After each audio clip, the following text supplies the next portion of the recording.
All right, everybody. Welcome to Wilson's Garden Center. My name's Rocket, and we are planting up a storm here in the springtime here, getting some really colorful plants for your springtime. I think this will cheer us all up. Our first one that we're going to do today is this cute moss purse.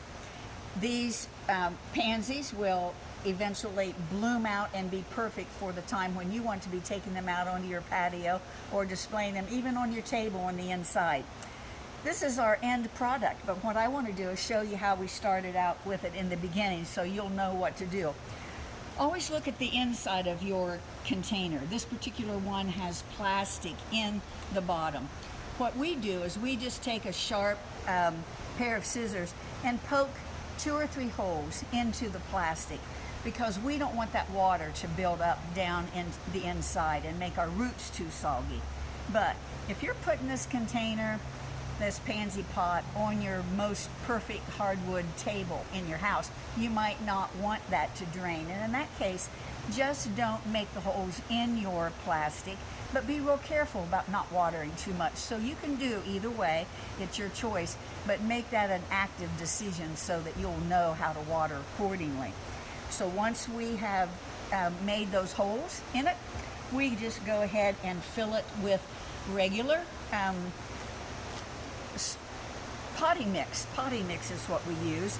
And then I always give it a little bit of water, just to kind of make that soil a little bit more moist as I plant. And we do that with almost anything that we plant up.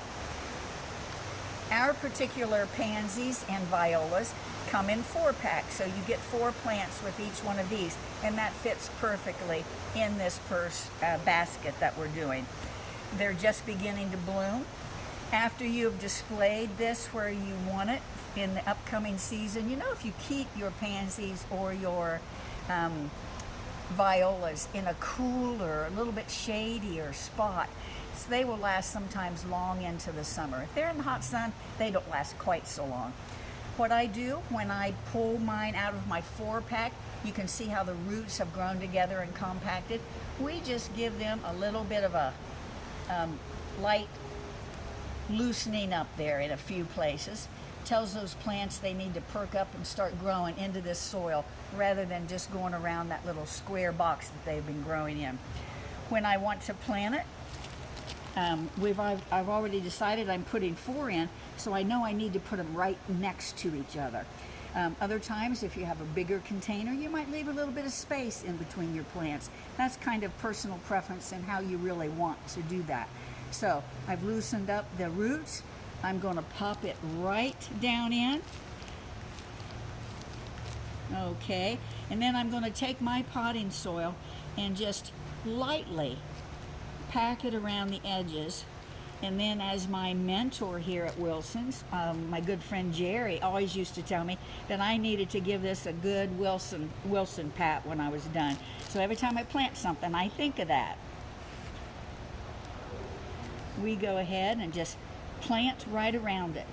So you've got 1, you're going to plant 2, 3, 4, and you'll have this overflowing basket of pansies in your purse, which will just make it lovely. These are getting ready to bloom and are going to be a really pretty yellow shade. You can mix and match your pansies. You don't have to use all of one color. You can use some yellow ones and some purple ones. We even have one called the Frizzle Sizzle, which comes with a lot of colors all mixed together. Water it, keep it moist. Don't let it sit in soupy water. But just keep it moist, and that's what it loves. They do not love to be sitting out into the hot, direct sun, but they don't have to always be in the shade either. They are cool weather plants. That's why we love them so much, because this time of year, we're all getting ready to plant something in our garden and to look at something just a little bit more cheerful. And we think our pansy purses are going to do just that thing.